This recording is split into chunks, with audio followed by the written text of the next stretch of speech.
अरे जनमू ना पहले नियत जान कहिए मनबू ना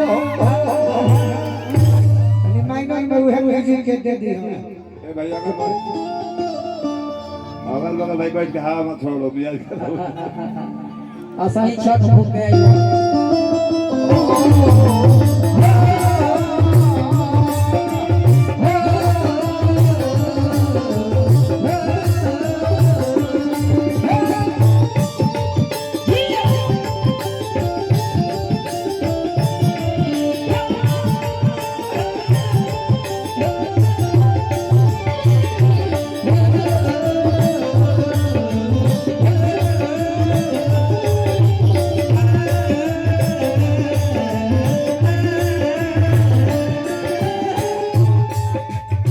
यह गाना में ऋषि जी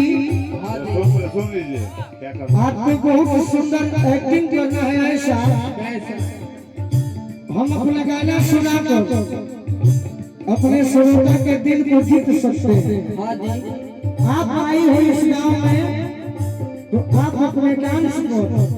चेहरे को भगवान बहुत सुंदर मेरे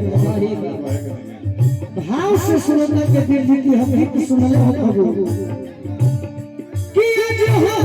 पहिले